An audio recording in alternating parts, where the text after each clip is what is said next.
एकात्म मानव दर्शन के आगे के पड़ाव में शिक्षा का प्रतिमान ऐसा मुद्दा शुरू किया था और समग्र विकास प्रतिमान, शिक्षा का समग्र विकास प्रतिमान, इसकी बात की थी। ये भी कहा था कि ये शिक्षा का प्रतिमान केवल प्राथमिक माध्यमिक विद्यालयों के लिए नहीं, परंतु समस्त शिक्षा संस्थान जितने भी प्रकार के हैं वहाँ ये लागू होगा।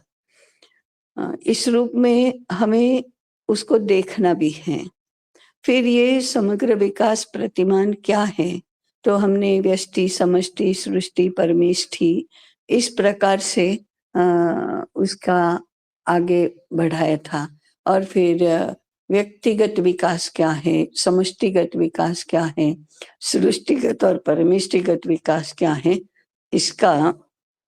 इसकी रूपरेखा की ही चर्चा की थी।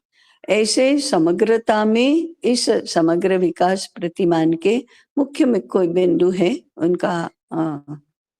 उनका उल्लेख किया था। व्यक्तिगत विकास के 5 आयाम, 5 स्तर, समष्टिगत के 4, सृष्टिगत के 4 और परमेष्टिगत के 2, इस प्रकार से हमने चर्चा की थी। वो सब इतना शीघ्रता से था क्योंकि उतने समय में हम पूरे विषय को एक सूत्र में बांधना चाहते थे। तो हम शुरू करेंगे। इसके ऊपर यदि आपके कोई प्रश्न हैं तो हम उन्हें पहले देखेंगे और बाद में फिर कुछ मुद्दों का आगे चिंतन करेंगे।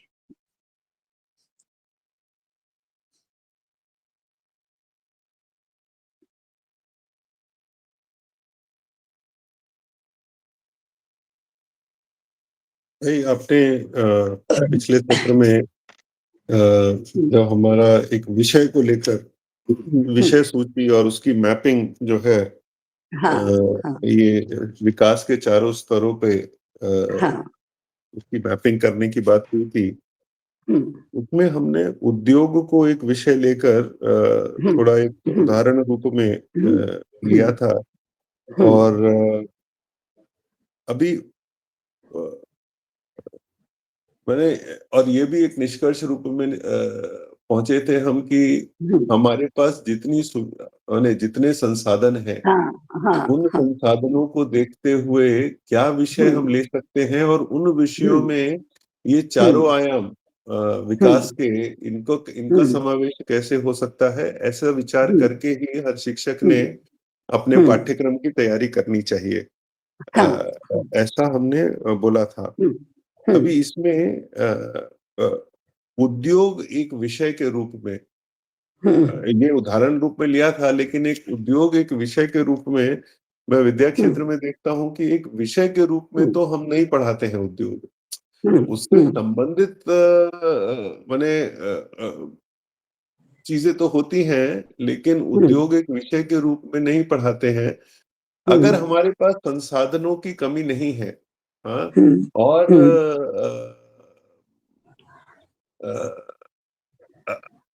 हम योजना रूप में अपने विषयों की सूची बना रहे हैं और संसाधनों की कमी को एक तरफ रखते हैं अभी, हाँ, तो ये चारों आयामों का विकास करने के लिए मैंने जब विषय माध्यम रूप में इस विकास के प्रेरक होंगे, हाँ, तो वो विषय सूची कैसी दिखेगी, इस पे अगर आप कुछ बोल पाए तो। जी। पूर्ण प्रमिति भी इस रूप में प्रयोग ही कर रहा है। क्या आप कुछ 2-3 मिनट में बता सकते हैं कि इसको अपने विद्यालय में किस प्रकार से हम देखते हैं? क्या कुछ प्रयास चल रहे हैं क्या?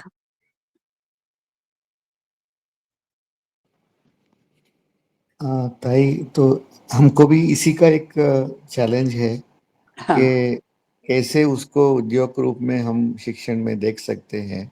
हमारा, मैंने कहा था कि 3 आयाम में हम देख रहे हैं। एक तो शिक्षक वृत्ति, तो एक उद्योग ये हो सकता है, इसके लिए थोड़ा चिंतन और क्या कर सकते हैं ये सोच रहे हैं। तो पहले से ही अगर वो निश्चित है कि शिक्षक वृत्ति में जाना है तो उसके लिए क्या क्या उनका एक पाठ्यक्रम और अनुभव दे सकते हैं। दूसरा है, एक हमने अभी थोड़ा कोशिश कर रहे हैं कि जो प्रकृति का बारे में, जो सृष्टि का बारे में, जो सृष्टि का आप कहते हैं, अगर उससे कुछ उनका काम है तो प्रकृति गुरुकुल ऐसा कुछ हमारा एक नया, जहाँ वो बेंगलुरु में तो नहीं रहेंगे, आनंद वन में या कुछ ऐसी जगह में जो उनका प्रकृति का कृषि, गोपालन और पहाड़ में जो रहकर कुछ कर सकते हैं, ऐसा कुछ योजना हो रहा है।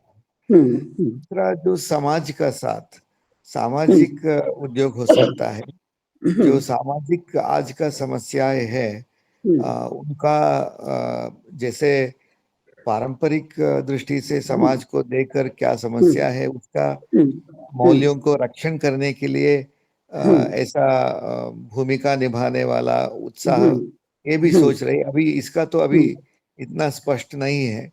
आजकल तो ये जो पारंपरिक वृत्तियां थी, ऐसा तो अभी पूर्ण प्रमति ग्राम जैसा एक सोच रहे हैं, जहाँ जो पारंपरिक वृत्तियां थी उसका पालन करके अध्ययन और पालन सभी दोनों हो, ये भी एक सोच बन रहा है। पर सभी भी शिक्षक वृत्ति में थोड़ा क्लैरिटी है, प्रकृति में भी थोड़ा एक स्मॉल स्टेप ले रहे हैं, पर और भी जो पारंपरिक वृत्तियां है उसका बारे में तो अभी बहुत काम करना है। और जो बाहर जाते हैं वो यूनिवर्सिटी में, उनको भी कुछ अच्छा दृष्टि दे, तो गवर्नमेंट में हो, प्राइवेट में हो, जो भी हो, फिर भी जो हमारा उद्देश्य है उसका वो क्या कर सकते हैं वहां रहकर भी, ये भी सोच रहे हैं। ये सभी चिंतन पर स्तर पर है। हाँ, तो हम एक शिक्षा का प्रयोग डेवलप करना, विकसित करना, इवॉल्व करना चाह रहे हैं और उसके अनुसार प्रयोग भी कर रहे हैं। ये जो अभी मनु जी ने पूछा कि विषय योजना कैसे हो सकती है विकास को लेकर और उसमें उद्योग का स्थान क्या है, ये हम थोड़ा देखें कि कैसे मैपिंग हो सकता है। अब मैपिंग करना है पूरा, तो हमें 2-3 और आयाम ध्यान में लेने होंगे। एक है छात्रों की आयु, क्योंकि आयु के अनुसार प्रत्येक विषय का और अध्ययन अध्यापन की गतिविधियों का स्वरूप अलग होगा। दूसरा है घर में, विद्यालय में और समाज में होने वाली शिक्षा, इनके अनुसार जो भी हमारी शिक्षा योजना है उसका स्वरूप क्या हो सकता है, ये ध्यान में आएगा। तीसरा है विकास को लेकर, यानी व्यक्तिगत विकास हो, समष्टिगत विकास हो, उस विकास के विभिन्न आयाम अभी हमने मोटे मोटे तौर पर देखा, परंतु उसको अब आगे बढ़ाना है और उसका और डिटेलिंग करना है, तो क्या हो सकता है, ये हमारे ध्यान में आएगा।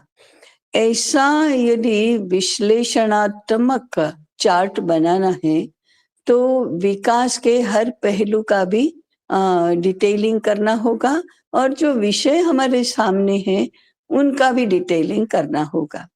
परंतु जब नए से हम कोई मॉडल इवॉल्व कर रहे हैं तो पहले विकास के जितने भी आयाम हैं उनका डिटेलिंग करना और फिर उनके लिए हमें क्या क्या करने की आवश्यकता है, इसका विचार करना।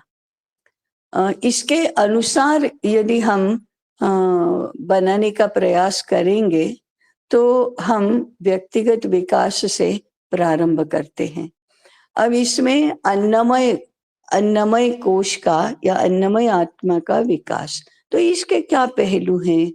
तो सबसे पहला है स्वास्थ्य, दूसरा है बल, तीसरा है कौशल, चौथा है लोच माने इलास्टिसिटी, पांचवा है तितिक्षा। ऐसे ये विकास के, अन्नमय कोश के विकास के आयाम हैं। प्राणमय कोश के विकास के आयाम है प्राण का नियमन, प्राण का बलवान होना, प्राण का संतुलन होना। मनोमय कोश का विकास है तो फिर एकाग्रता और ब्रह्मचर्य की प्राप्ति। एकाग्रता, ब्रह्मचर्य, मन की शांत अवस्था, अनासक्ति आदि की प्राप्ति। इससे विचार क्षमता का विकास। विज्ञानमय कोश का विकास है तो जितने भी साधन है उससे विवेक शक्ति की प्राप्ति, निश्चय शक्ति की प्राप्ति।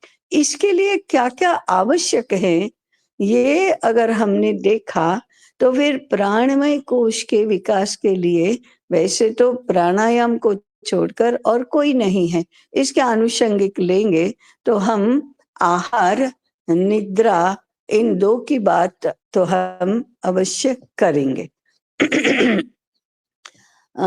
मनोमय कोश के विकास के लिए हैं तो फिर उसमें हमारे विभिन्न प्रकार के जो का माध्यम है, सेवा, संयम, फिर सद्गुण, सदाचार इनका विकास और अनुशासन, आज्ञा पालन ये संयम के उपविभाग ऐसे होंगे। बुद्धि विकास के लिए प्रयोग माने निरीक्षण, परीक्षण, संश्लेषण, विश्लेषण आदि के लिए अवसर, इसके लिए क्रियाकलाप। आनंदमय कोश के विकास के लिए है कला, साहित्य, संगीत, योग आदि सब। अब योग तो इन सभी के लिए होगा, तो हम इसका जब विकास का एक मैपिंग करेंगे तो फिर अब दूसरा आयाम आता है, इसके लिए क्या करना चाहिए। जैसे अन्नमय कोश के विकास के लिए जितने भी हमने आयाम गिनाए उसमें स्वास्थ्य, बल आदि स्वास्थ्य और बल आदि के लिए आहार, निद्रा आदि आवश्यक रहेगा। प्राणमय में भी आहार, निद्रा है, मनोमय में भी आहार तो है ही, और विज्ञानमय में भी आहार है और आनंदमय भी आहार तो है। तो फिर हमारा एक कॉमन फैक्टर हुआ कि सभी कोशों के विकास के लिए आहार नियमन अत्यंत आवश्यक है। अन्नमय, प्राणमय, मनोमय के लिए निद्रा अत्यंत आवश्यक है। अब आहार और निद्रा ये दोनों ही घर की बातें हैं, तो फिर घर में ये व्यवस्थित हो तो विद्यालय के अनुकूल होगा, ऐसे इसका विचार होगा। इस प्रकार से कौशल का विकास है तो फिर इसके लिए तो विभिन्न प्रकार के क्रियाकलाप ही होंगे। जैसे कर्मेंद्रियों का विकास तो फिर भाषा और संगीत ये 2 विषय होंगे। खेल और व्यायाम ये 2 विषय कौशल के विकास के लिए होंगे, और विभिन्न प्रकार के वस्तुओं का निर्माण ये हाथ के विकास के लिए होंगे। अब जैसे हम विद्यालयों में देखते हैं कढ़ाई, बुनाई ये सब, उसके भी मूल में जाओ तो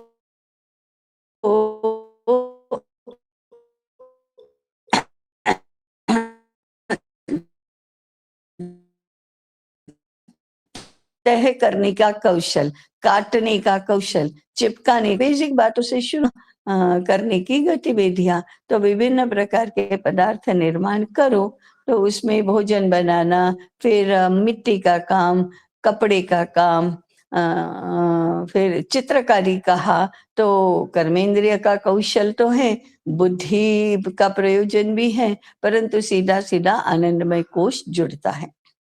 इस प्रकार से जितने भी विषय हम लेंगे उन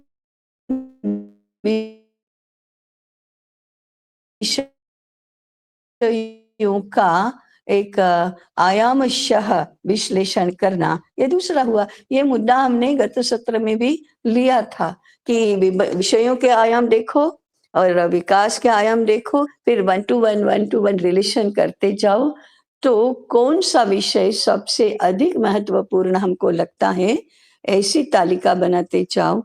तो जिन विषयों के अधिकाधिक आयामों के जिन विकास के लिए विकास के आयामों के अधिकाधिक आयामों के साथ संबंध जुड़ता है, वह विषय उतनी ही प्राथमिकता में होगा।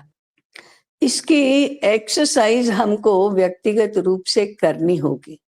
जैसे आप अन्नमय प्राणमय आदि का देखेंगे तो उसके जितने आयाम है उनकी सूची बनाई। अब एक विषय लो, भाषा। भाषा के कितने आयाम हैं? तो भाषा के 2 मुख्य आयाम हैं, शब्द और अर्थ। शब्द तो कर्मेंद्रिय का, वाणी का विषय हुआ। अर्थ का संबंध कहाँ है?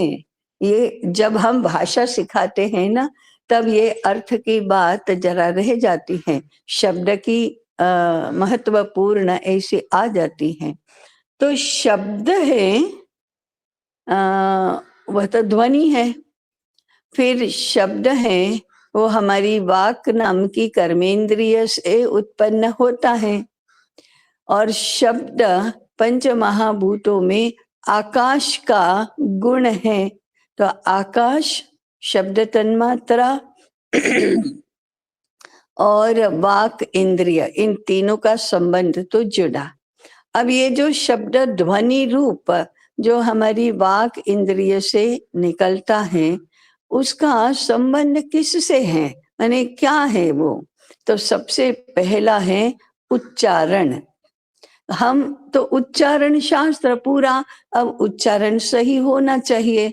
अब उच्चारण में 2 बातें होती हैं। एक तो उसका वर्ण होता है, क ख ग घ आदि वर्ण है। दूसरा उसका स्वर होता है। तो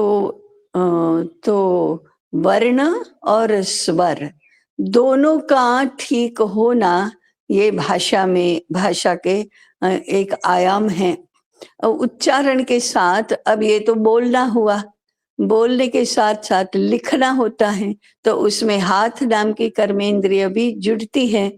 तो हाथ और वाक, इन दोनों का समायोजन करना, ये शब्द के रूप में जाएंगे, शब्द के क्षेत्र में जाएंगे तो और बात हुई।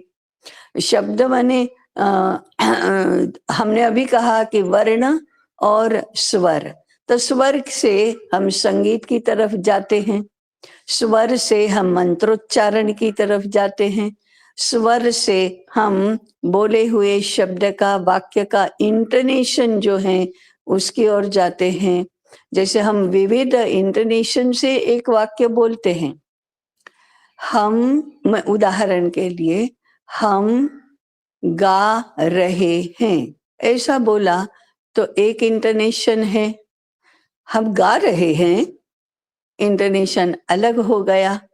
अब दोनों का संकेत अलग अलग हो जाता है। हम गा रहे हैं तो ये स्टेटमेंट हुआ, तो हम गा रहे हैं। ये देखो, ये भी इंटोनेशन अलग हो गया।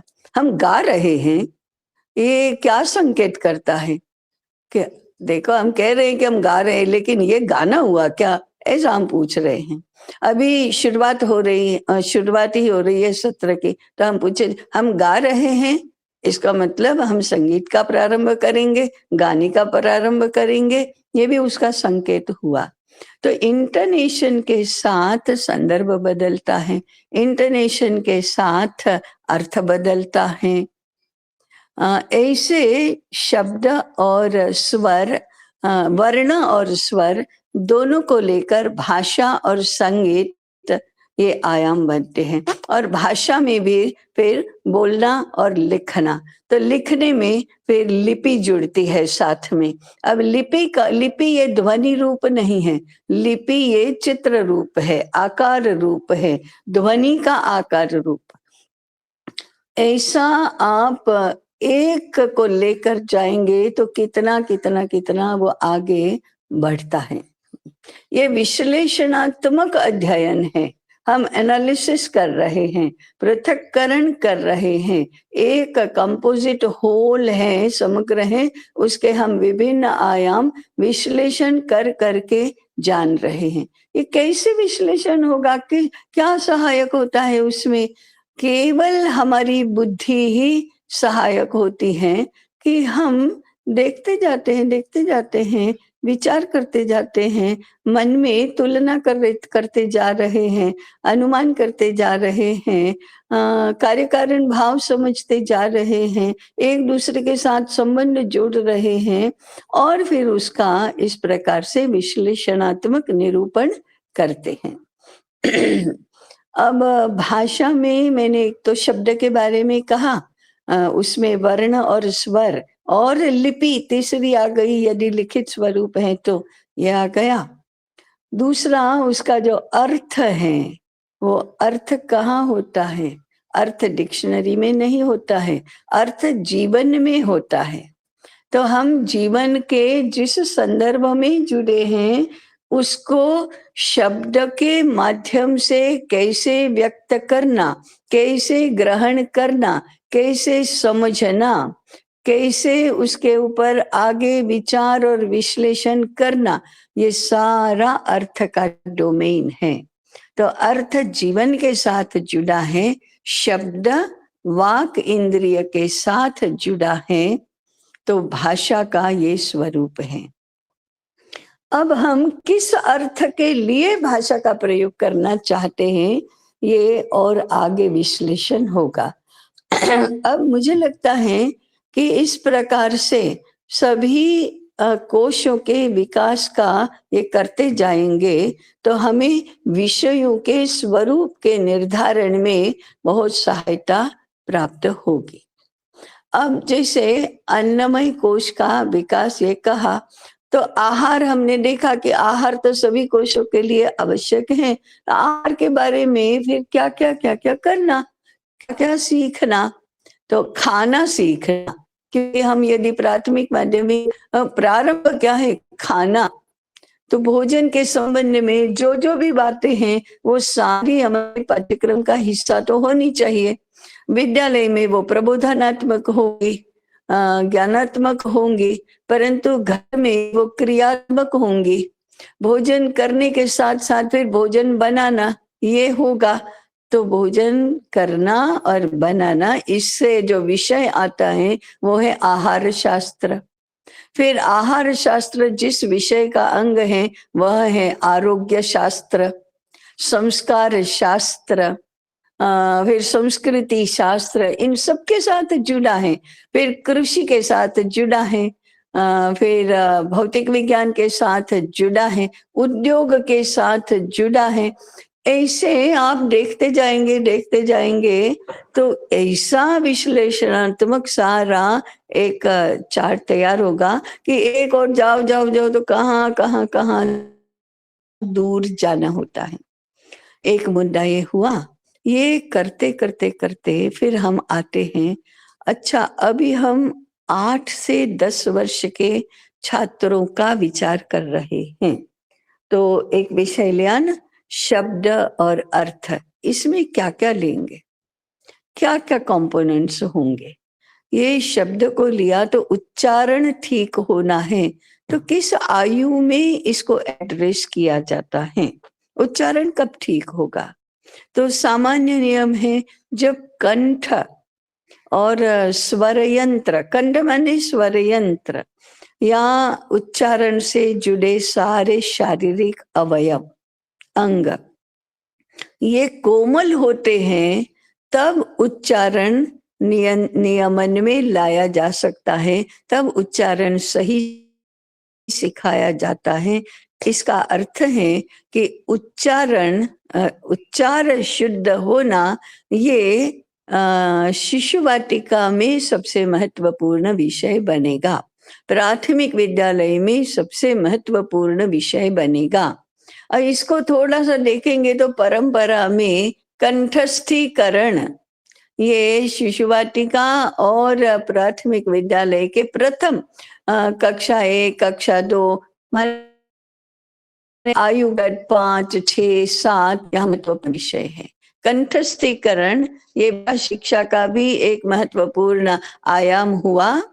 और दूसरा, अर्थ को जोड़ते हैं तब हमारे सारे व्यावहारिक संदर्भ, जीवन के संदर्भ, ये उसके विषय वस्तु होगी।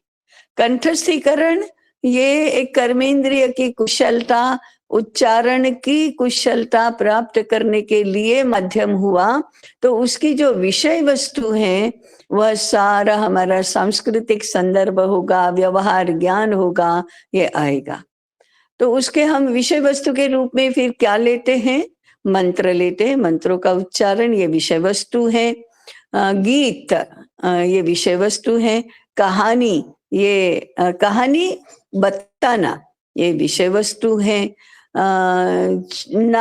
नामों संज्ञाओं के उच्चारण, महीनों के नाम, वार के नाम, महापुरुषों के नाम, नदियों के नाम, ये सब कंठस्थ करना ये विषय वस्तु है। स्तोत्र पाठ करना ये विषय वस्तु है। गीता पाठ करना ये विषय वस्तु है। तो दोनों बातों का ये करेंगे तो हम पाठ करना इसका उच्चारण के आयाम की दृष्टि से उपयोग करते हैं, अर्थ में अभी नहीं जाते। मैं 8 वर्ष की आयु तक की बात कर रही हूँ कि हम अर्थ की ओर नहीं ध्यान दे रहे हैं, अर्थ को हम कंटेंट को इन्वेस्टमेंट की दृष्टि से उपयोग कर रहे हैं, परंतु उच्चारण माने बोलना और गाना, इन दोनों को हम उच्चारण की कौशल का विकास इस रूप में देख रहे हैं। ऐसे शब्द और अर्थ दोनों का हमने समन्वय किया। अभी गीतार्थ चिंतन नहीं होगा, स्तोत्र के श्लोकों का, सुभाषितों के जो श्लोक बोलते हैं उसके अर्थ का चिंतन हम नहीं कर रहे हैं। मंत्रों का उच्चारण करते हैं तो उसके अर्थ पर हम नहीं जा रहे हैं। जब महापुरुषों के, नदियों के, पहाड़ों के, देशों के, सब्जियों के, फूलों के नामों का रटन कर रहे हैं, तब हम अर्थ की ओर नहीं जा रहे हैं। पहले तो उच्चारण करो, रटो, बोलो, कंठ में बिठाओ, ये आग्रह का विषय रहता है।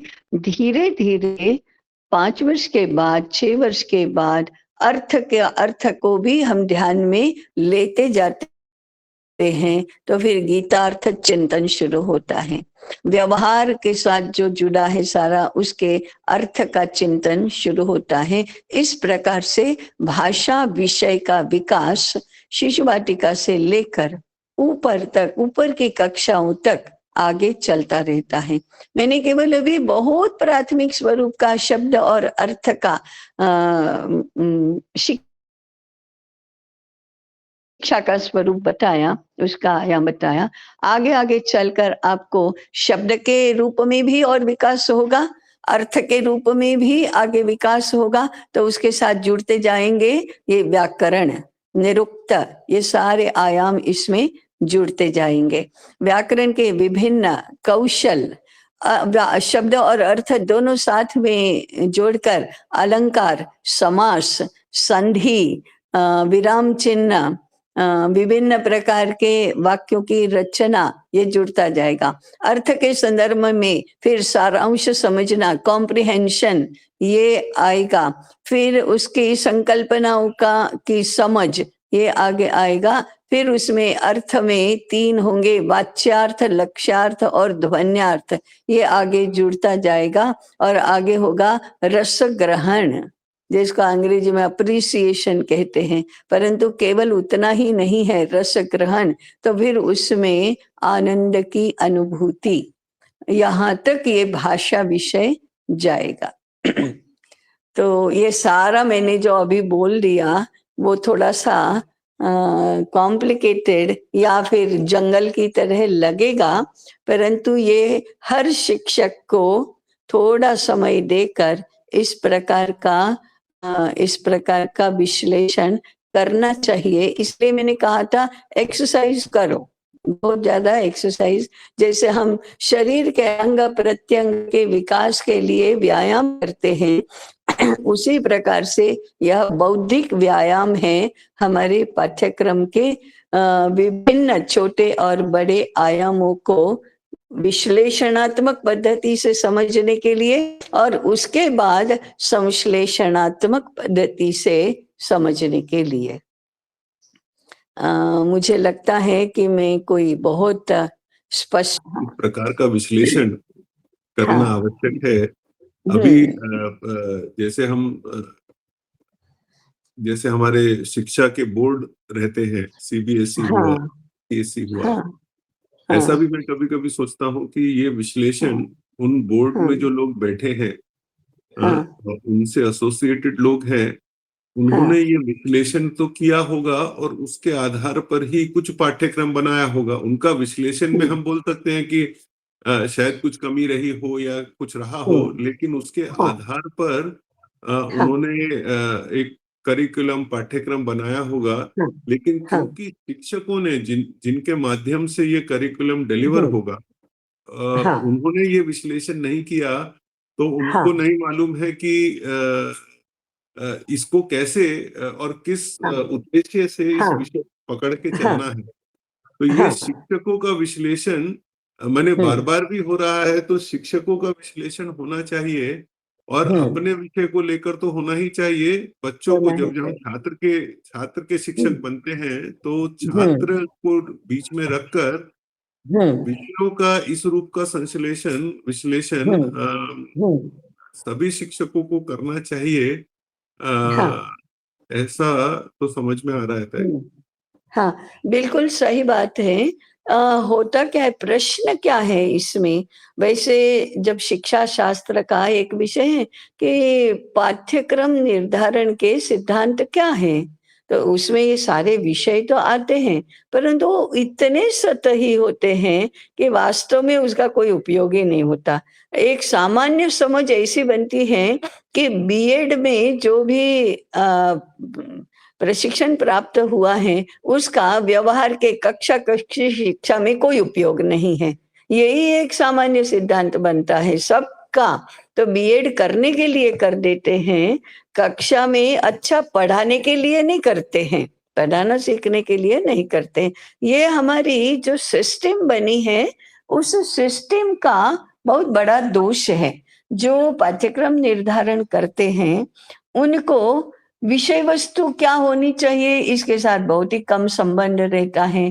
तो फिर पाठ्यपुस्तक बनाने वाली बॉडी अलग है, फिर उसको पढ़ाने वाली बॉडी अलग है, माने वो हमारे शिक्षक हैं, और फिर उसका मूल्यांकन करने वाली बॉडी अलग है। अब शिक्षा तंत्र में ये नियम बनाया, जो पढ़ाएगा नहीं पढ़ाएगा, वो मूल्यांकन नहीं करेगा।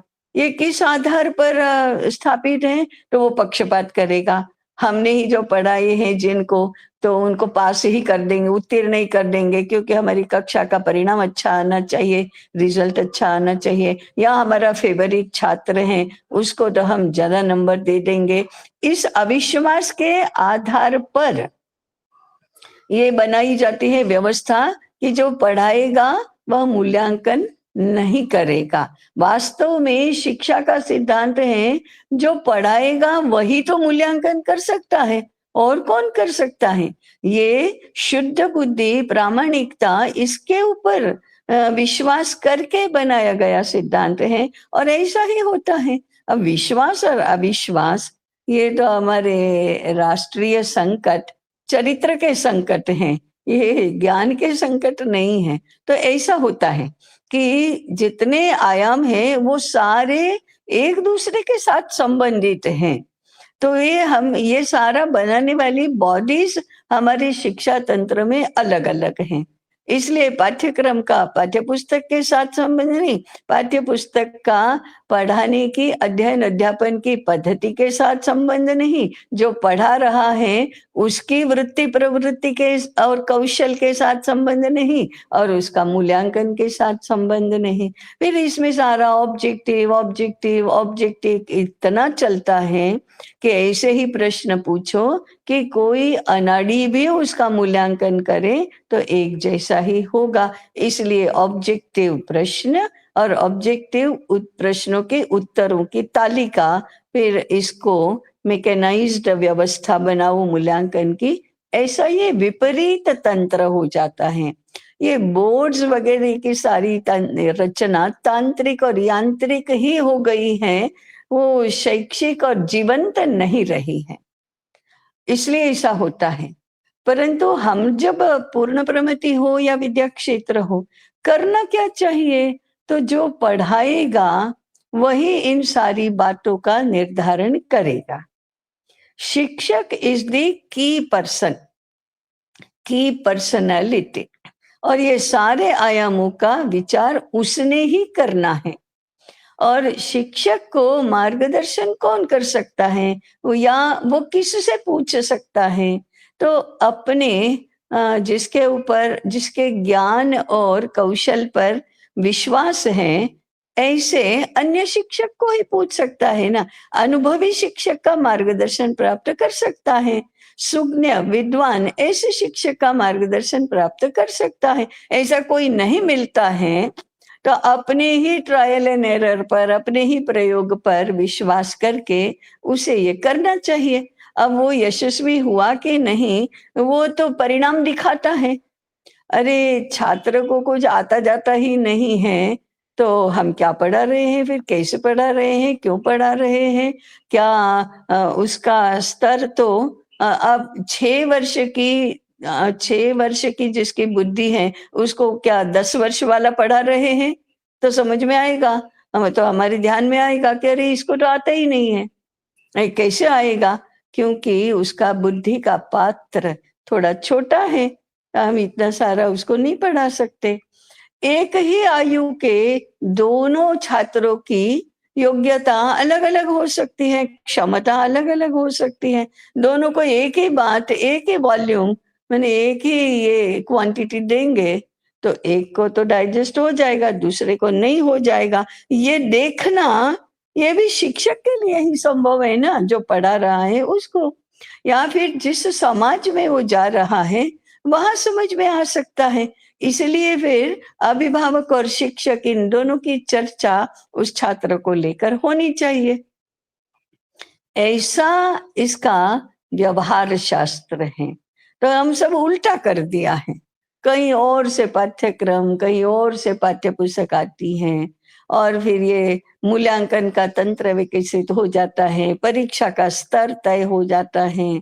तो सबके लिए एक ऐसा जो वो यांत्रिक व्यवस्था होती है, जीवंत व्यवस्था नहीं होती है। We are trying to break this ground. हम ये इस ग्राउंड को ब्रेक करके शिक्षा को यांत्रिक के स्थान पर जीवंत बनाने का प्रयास कर रहे हैं। उसके ये सारे आयाम हैं। इसलिए ये जो पढ़ाना, अध्ययन तो सरल है, परंतु अध्यापन काफी काफी कठिन हो जाता है। वो इसलिए अब ये सारा तय करने के लिए छात्र के साथ आंतरिक रूप में जुड़े हुए होना चाहिए। ऐसा सारा ठीक करने के लिए, माने अध्यापन का केवल कौशल नहीं, विषय वस्तु निर्धारण के लिए सृष्टि, समष्टि, संस्कृति, समृद्धि आदि सारी बातों का ज्ञान भी होना चाहिए, जानकारी भी होनी चाहिए, कंसर्न भी होना चाहिए।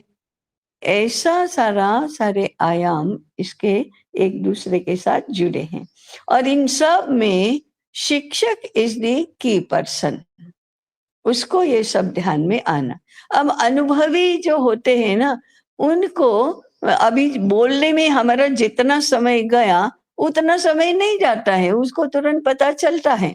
ये अनुभव की विरासत यदि हमारे पास है तो ये सरल होता है, नहीं तो स्वयं पुरुषार्थ करो और इन सबको जानो, ऐसा होता है। तो हमारे गुरुकुलों में, हमारे घरों में विरासत में बहुत सारा ज्ञान मिलता था, बहुत सारा अनुभव संपदा के रूप में प्राप्त होता था, इसलिए सब सरल से सरल होता जाता था। अब देखो घर में एक जो बोल नहीं सकता ऐसा शिशु रो रहा है, विभिन्न कारण हो सकते हैं। किसी चींटी ने काटा है इसलिए रो रहा है, भूख लगी है इसलिए रो रहा है, पेट में दर्द हो रहा है इसलिए रो रहा है, कोई बाहर उठाकर ले नहीं जा रहा है इसलिए रो रहा है, कुछ सुनना है और अब सुनाई नहीं दे रहा है इसलिए रो रहा है। दसियों कारण होते हैं।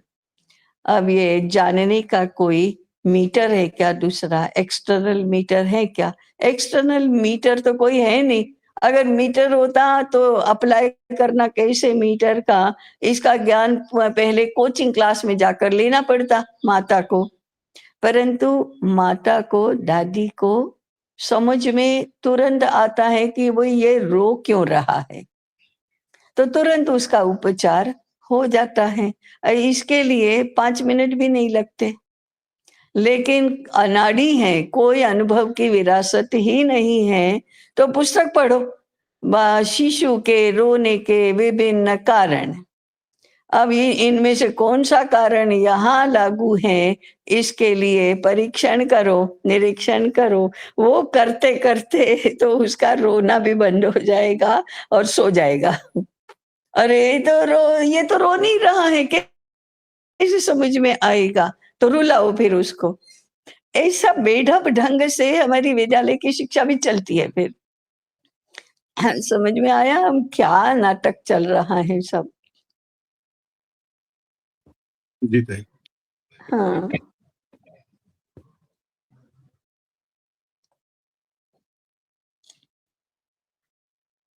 अब ये सारा जैसे मैंने अनुभव कहा ना कि अनुभव की विरासत से बहुत कुछ ऐसे ही अवगत हो जाता है। इसको आज क्या करना चाहिए, लागू कैसे करना चाहिए? तो मनोविज्ञान कहता है या हमारी सामान्य बुद्धि भी कहती है, संबंध है तो समझ में आता है। हमारा कंसर्न है तो समझ में जल्दी आता है। फिर कौशल है तो इसको हम कर सकते हैं। तो हम तो पुस्तकों में इलाज ढूँढते हैं, संबंध नहीं बनाते हैं। संबंध बनाने के लिए आपको छात्र का शिक्षक बनना होता है। राष्ट्रीय शिक्षक बनना होता है, ऐसा। तो हम सहज ही अरे पर्यावरण के प्रदूषण के मूल कारण, व्यापक कारण, ये हम तुरंत समझ में आएगा कि मनुष्य के मन में स्वार्थ और लोभ और अनात्मीयता इतने अधिक हैं, तो अपने आप प्रदूषण नहीं होगा तो और क्या होगा? जब आज यांत्रिक पद्धति से यदि कारणों का विश्लेषण करते हैं, तो उनको स्वार्थ और लोभ और अनात्मीयता ध्यान में ही नहीं आता है। फिर वो उपाय करते हैं, वो भी भौतिक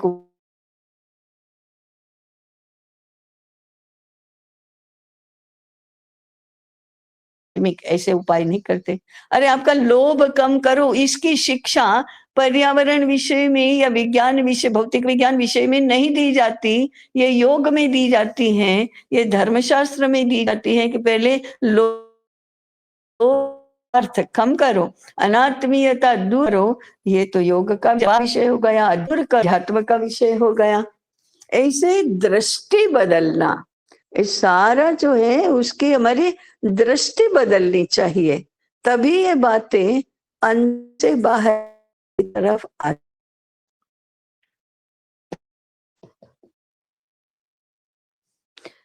जी, मुझे लगता है बहुत हो गया, ये दुनिया दूसरी ही चल रही है। जी, ताई। हुँ,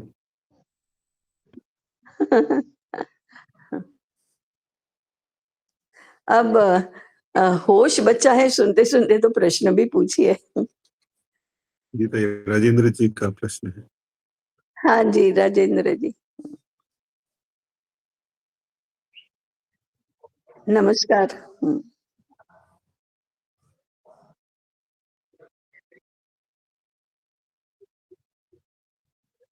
हाँ, हाँ, हुँ, अच्छा, हाँ, हाँ, हुँ।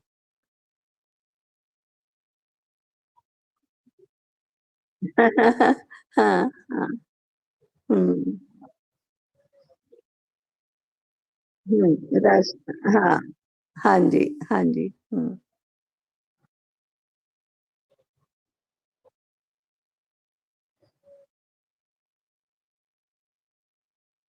हुँ,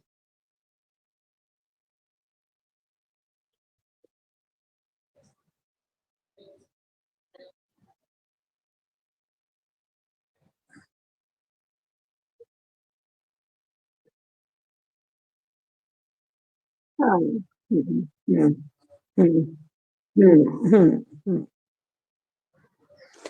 हाँ, हाँ, ये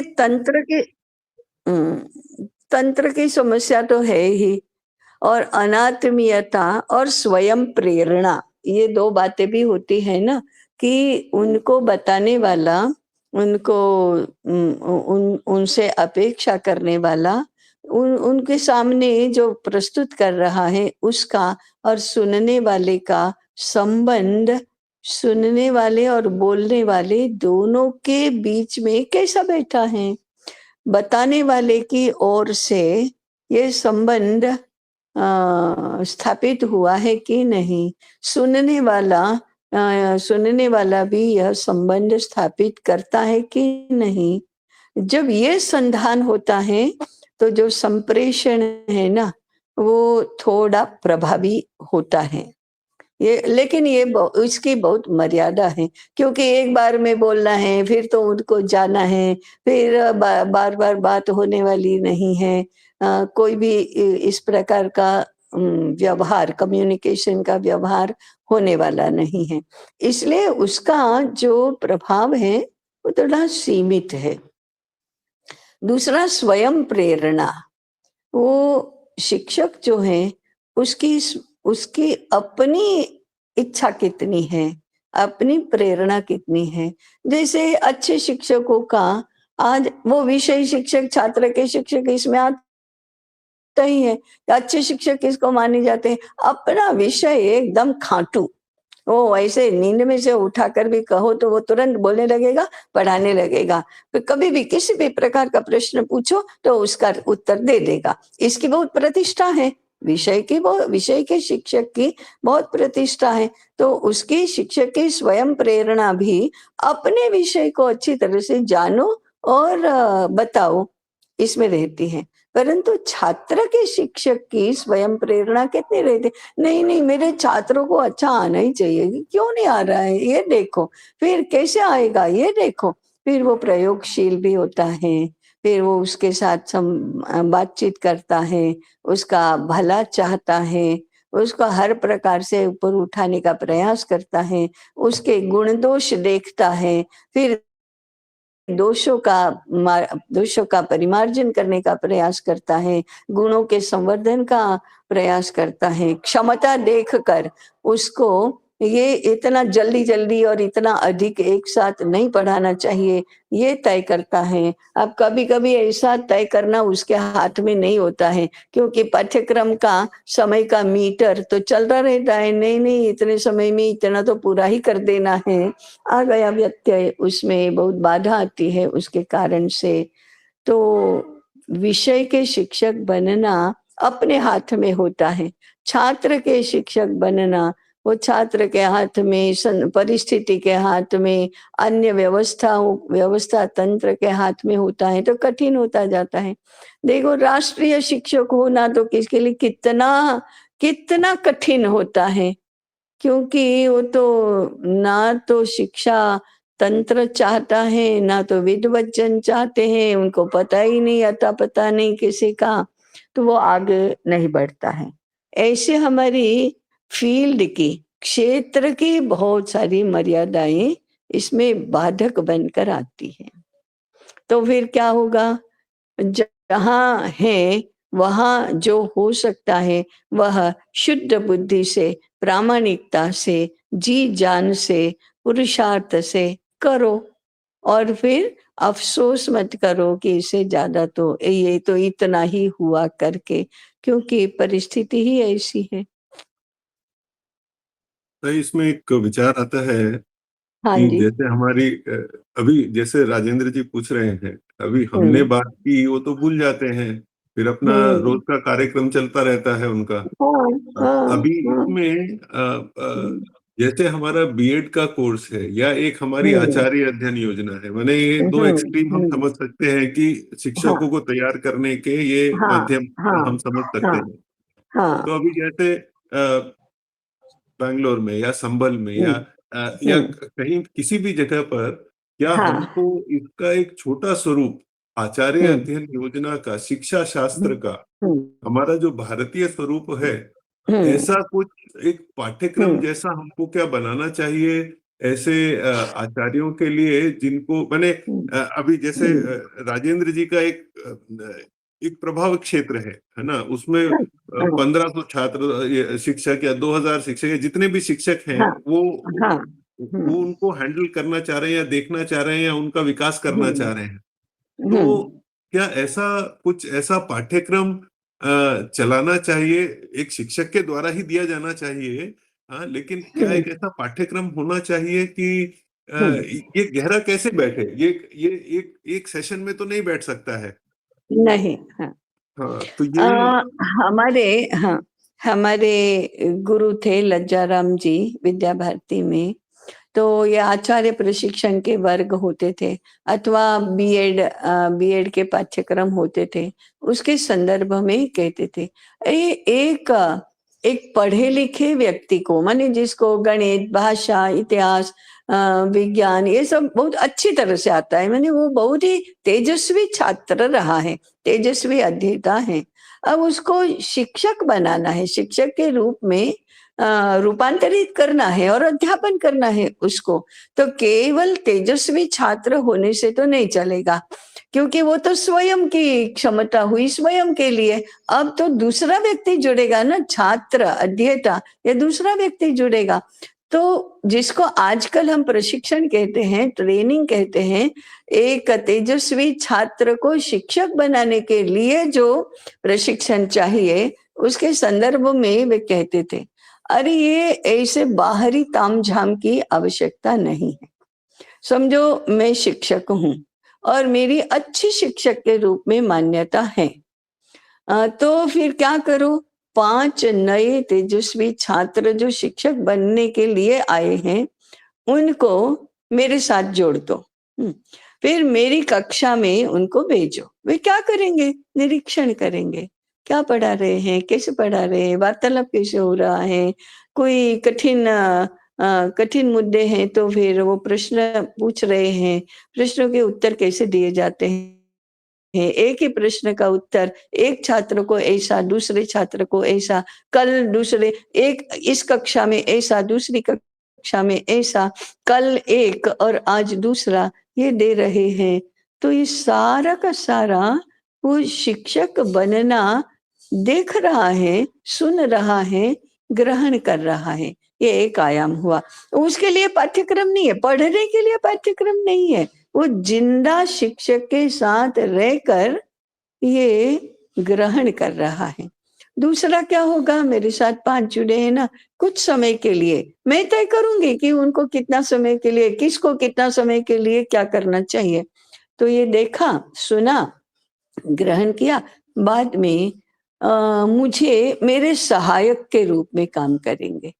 क्या काम करेंगे, मैं डिवाइस करूंगी, जाओ इस मुद्दे के लिए, इस विषय के लिए संदर्भ ग्रंथ ढूंढ कर लाओ ग्रंथालय से, या ये इसका है ना वो चार्ट बनाओ, या इस मुद्दे के लिए मुझे 5 कहानियां चाहिए, आप कहानियों को ढूंढ कर लाओ, गीतों को ढूंढ कर लाओ, कहाँ मिलेंगे गीत, इन इतने 5-10 पुस्तकें हैं उनमें से मिलेंगे, तो आप उसको उद्देश्य के साथ विषय वस्तु को जोड़ना सिखा रहे हैं। फिर उसके ऊपर विश्लेषण, वो 10 गीत लेकर आएंगे तो फिर मैं कहूंगी कि इस गीत से क्या होगा, ये गीत ठीक है कि ये गीत ठीक है कि ये गीत ठीक है, ऐसा करते करते उस सिलेक्शन पर पहुंचेगा, क्योंकि तय तो 1 या 2 ही करना है। हम 5 लोग मिलकर 20 गीत लिए आए तो 20 गीत तो नहीं होने वाले हैं, इसमें 2 ही होंगे, तो फिर 5 मिलकर गीत का चयन करते हैं, चयन करते करते बहुत सारी बातों की चर्चा होती है। तो दूसरा मुद्दा है सहायक बनना, तीसरा है सहयोगी बनना, माने अच्छा ये है ना, आज तो मैंने इतना पढ़ा दिया, इतना अध्यापन किया, कल तुम और इतना कर लो, तुम मेरे स्थान पर तुम कर लो, ऐसा होगा तो सहयोगी बनेगा, फिर तुम फुल फ्लेज इसको पढ़ाओ, हम सब देखेंगे, फिर वो पढ़ाने का प्रयास करता है, फिर इनोवेटिव भी होता है, कल्पनाशील होता है, फिर उसका करेक्शन भी होता है, और अप्रिसिएशन भी होता है। ऐसा करते करते करते फिर शास्त्र चर्चा होती है। क्या है ये? उद्देश्य जानना चाहिए, स्वरूप जानना चाहिए, छात्र को जानना चाहिए। फिर चर्चा होती है। विषय तो आपको बहुत अच्छा आता था, आप तो 90+ ऐसे अध्येता रहे हैं इस विषय के, लेकिन पढ़ाने की बारी हुई तो 90+ का तो हवा हो गया, वो सामने समझ ही नहीं रहे हैं। कल ही मेरी यहाँ बात हो रही थी कि गणित के शिक्षक होते हैं ना, मैंने पहले यहाँ भी कहा होगा, गणित के शिक्षक होते हैं ना, उनकी बड़ी मुसीबत होती है। मैं जब हाई स्कूल में पढ़ती थी तो मेरी कक्षा में 2 या 3 छात्र गणित में अच्छे नंबर लाकर पास होने वाले होते थे, और शेष तो सारे मुश्किल से पास होने वाले, बहुत कम नंबर वाले, गणित बहुत कठिन विषय है, ऐसा ऐसा मानस बनाए ऐसे होते थे। तो ये जो 3 तेजस्वी छात्र होते थे, उनका इनके साथ तो कोई संबंध नहीं है, नहीं आता है, नहीं आता है, जाओ हमको तो आता है ना, वी एक्सेल, वी एंजॉय, ऐसा होता था। परंतु मैं ऐसी छात्र जब गणित की शिक्षक बनती हूँ, तो मेरी कक्षा में मेरे जैसे तो 2 या 3 ही होते हैं, बाकी सब तो बिल्कुल ही ऐसे होते हैं जिसको मैं जानती ही नहीं, मैंने कभी जाना ही नहीं। उनको एक तेजस्वी छात्र गणित का शिक्षक बनकर गणित पढ़ाएगा तो किसके बुरे हाल होंगे, छात्रों के या शिक्षक के या विषय के?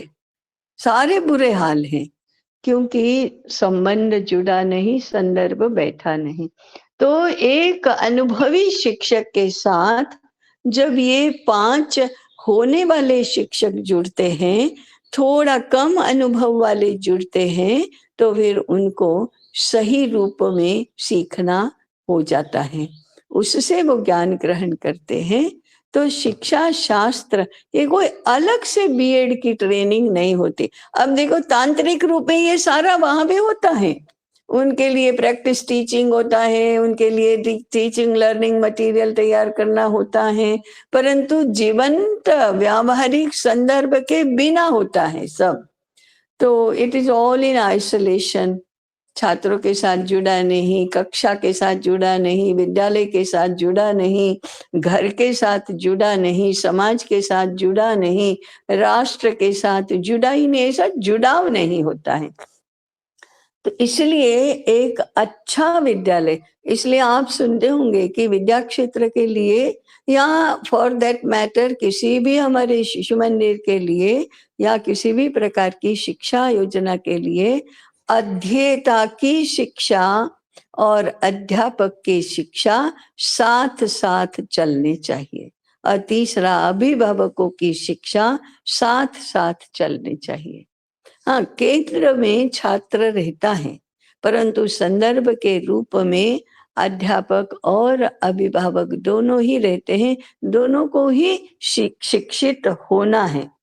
एक अध्यापक को शिक्षा अध्यापन कौशल भी चाहिए, अध्यापन दृष्टि भी चाहिए और कंसर्न भी चाहिए, तो वो एक स्थान पर हो सकता है। आप पाठ्यक्रम की जो बात कर रहे थे, वो पाठ्यक्रम इस प्रकार से जीवंत हो सकता है। तो पूर्ण प्रमिति का अपना पाठ्यक्रम और पद्धति, विद्या क्षेत्र का अपना और पद्धति, और जो हमारे संदीप जी जैसे हैं उनके लिए कहीं ना कहीं ये ढूंढना पड़ेगा कि करके देखो, करना है तो या तो विद्या क्षेत्र में आना पड़ेगा, या पूर्ण प्रमिति में आना पड़ेगा, या तो बाड़मेर में ऐसा कुछ शुरू करना पड़ेगा। संदीप जी आप श्रवण भक्ति कर रहे हैं केवल? हाँ जी जी भाई, मैं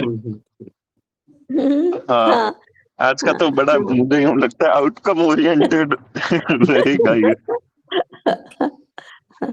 जी, तो राजेंद्र जी इसको अलग प्रकार से कर रहे हैं, संदीप जी अलग प्रकार से कर रहे हैं, मुनीत जी और मनु अलग प्रकार से कर रहे हैं, लता जी और श्रीनिवास अन्ना अलग प्रकार से कर रहे हैं, अपनी अपनी पद्धति से कर रहे हैं। वो इंदुमती कह रही है उस पद्धति से नहीं कर रहे, और इंदुमती कर रही है तो वो अपनी पद्धति से कर रही है। लेकिन होता तो यही है, इसलिए शिक्षा को इस एक वृक्ष की तरह जीवंत कहा गया है। वो यंत्र नहीं है जहां सब कुछ मैकेनाइज्ड, सब कुछ यूनिफॉर्म ऐसा होता है, वो यूनिफॉर्मिटी नहीं है। वृक्ष चले निज लीला, अपनी पद्धति से ही, अपने क्रम से ही विकास होगा। वहां मेजर नहीं किया जा सकता कि ये 2 टहनियां हैं, उसकी लंबाई एक जैसी तो हुई नहीं, ये छोटी हुई है, बड़ी हुई, इधर क्या होगा, ये मोटी हुई है, पतली हुई। अब एक मोटी से जितनी पतली निकलती है वो सारी एक ही मोटाई की होनी चाहिए। ये आपको करना ही नहीं पड़ता है, वो तो अपने आप जो प्रोग्रेसिव अनफोल्डमेंट निहित होता है पहले से ही। You don't have to worry about it, उसकी चिंता आपको नहीं करनी पड़ती है फिर। तो शिक्षा ये वृक्ष की तरह है, यंत्र की तरह नहीं है। लता जी का एक अंतिम प्रश्न लेकर समापन करेंगे। हाँ, हाँ जी। नमस्ते ताई, मेरा एक नमस्ते। प्रैक्टिकल प्रश्न है। अभी हाँ जी। आपने बताया शिक्षक के बारे में, जो ट्रेनिंग होना है वो प्रैक्टिकल होना है। तो अभी जो लोग आते हैं वो बाहर बीएड या मॉन्टेसरी ट्रेनिंग या एनटीटी ट्रेनिंग वो करके आते हैं। पहले उनको ये भारतीय शिक्षा क्या है और हमारा तरीका क्या है वो सब सिखाने के लिए कुछ तो थियरी होना पड़ता है। वो होना है क्या, किस ड्यूरेशन के लिए होना चाहिए? हाँ, नहीं होना है, थियरी तो होना है, परंतु थियरी और प्रैक्टिस और प्रैक्टिकल माने सांदर्भिक, वहाँ क्या है उसको लेकर थियरी कम, प्रैक्टिस ज्यादा। Go to the theory from practical and, ऐसा भी होता है, परंतु कुछ तो शुद्ध थियरी भी होती ही है ऐसे। इसलिए शुद्ध थियरी होना, परंतु उसको अधिक सार्थक और प्रभावी होने के लिए आपको अप्लाइड स्वरूप का तो ध्यान देना ही होगा। और अप्लाइड स्वरूप ने तो केवल थियरी से तो कुछ होता ही नहीं है ना। तो थियरी एंड प्रैक्टिस दोनों चाहिए एप्लीकेशन के। कुछ तो शुद्ध थियरी चाहिए। जैसे छात्रों को कोई एक विषय क्यों नहीं आता है, मेरी कक्षा में 10 छात्र हैं, उनको मैंने कल ये पढ़ाया, एक ही विषय पढ़ाया, उसमें तत्व भी था थोड़ा, तो 3 लोगों को बहुत एकदम समझ में आ गया, 3 लोगों को थोड़ा थोड़ा समझ में आया, और एक तो ऐसा था कि जिसको क्या चल रहा है वो समझ में ही नहीं आ रहा था। ऐसा हमारा आकलन हुआ। अब इसके विश्लेषण के लिए मन के बारे में, बुद्धि के बारे में कुछ शुद्ध रूप में, थियरी के रूप में भी जानना पड़ेगा कि देखो ऐसी समस्याएं क्यों होती है। तो फिर सबका बुद्धि का स्तर अलग अलग होता है, मनस्थिति अलग अलग होती है, संदर्भ अलग अलग होते हैं व्यवहार के। तो इसके लिए हमको थियरी भी तो जाननी पड़ेगी।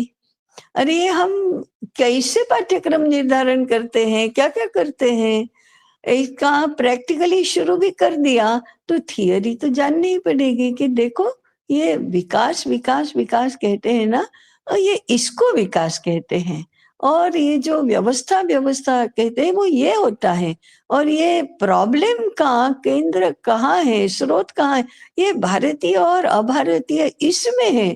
तो आप फिर भारतीयता कहाँ है, तो वो तो शुद्ध थियरी के रूप में भी जानना होगा।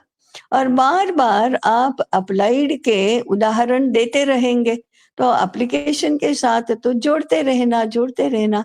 तो थियरी भी चाहिए और एप्लीकेशन भी चाहिए, दोनों बातें चाहिए, दोनों एक साथ चाहिए, एक ही परिवेश में चाहिए। हाँ, और एक प्रैक्टिकल समस्या है।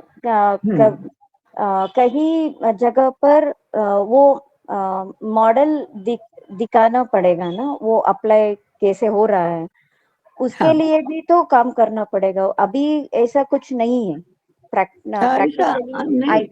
हाँ हाँ, क्योंकि ये दृष्टि नहीं है।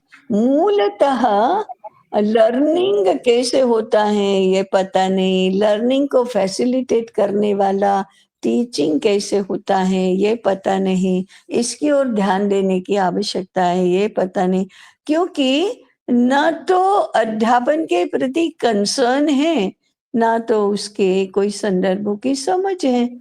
तो यांत्रिक रूप से चलो बीएड का पाठ्यक्रम बना दिया, बीएड के कॉलेजेस चल रहे हैं, उसमें यही हो गया।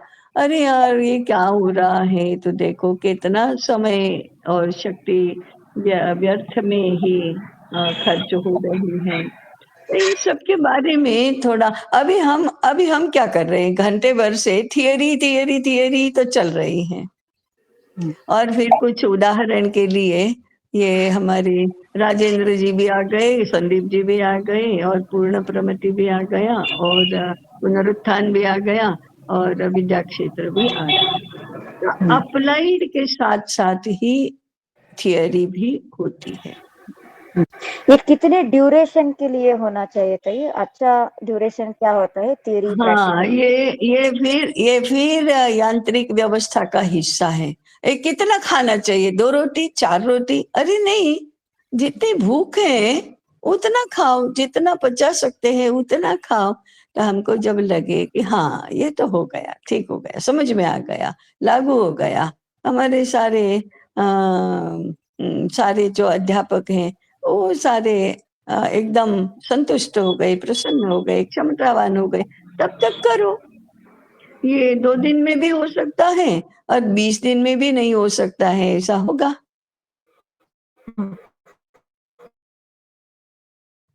हमारे बातों से एक ड्राफ्ट हाँ, प्लान होना तो होना चाहिए ना, चाहिए ना, होना चाहिए। वो कितने नहीं, दिन के वो या फिर कैसे हमारा रखना है? हाइपोथेटिकल होगा, हम जरा अनुमान कर लेते हैं कि इतना करना है ना। जैसे हमने ये आचार्य अध्ययन 5 वर्ष की बनाया, एक ने भी 5 वर्ष में किया नहीं, तो ठीक है, 6 वर्ष में करो, 7 वर्ष में करो, 10 वर्ष में करो, या कोई ऐसा भी आएगा 3 वर्ष में हो जाएगा, ऐसा भी होगा। तो आप बनाते हैं एक हाइपोथेसिस के आधार पर, ये 5 वर्ष का है, तो फिर यंत्र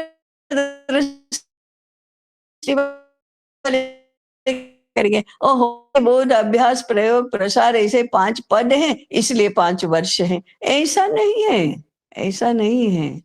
1 वर्ष में एक ग्रंथ, दूसरे वर्ष में दूसरा ग्रंथ, ऐसा भी नहीं है। 1 वर्ष में अदिति, दूसरे वर्ष में बोध, ऐसा भी नहीं है। तो तय तो किया 5 वर्ष, उसको समझना कैसे कि 5 वर्ष क्यों है? 5 वर्ष केवल शुद्ध यांत्रिक स्वरूप का अनुमान है। अब किसी ने यदि ठान लिया तो 3 वर्ष में कर दो। अब मेरी तो आकांक्षा है, वो जो सुन रहे हैं उसमें से कोई ठान ले कि हाँ हाँ 3 वर्ष में हो जाएगा, और नहीं तो देखते हैं कि कब होता है, ऐसा ही होता है ना। नहीं, धन्यवाद। समझता तो है। क्या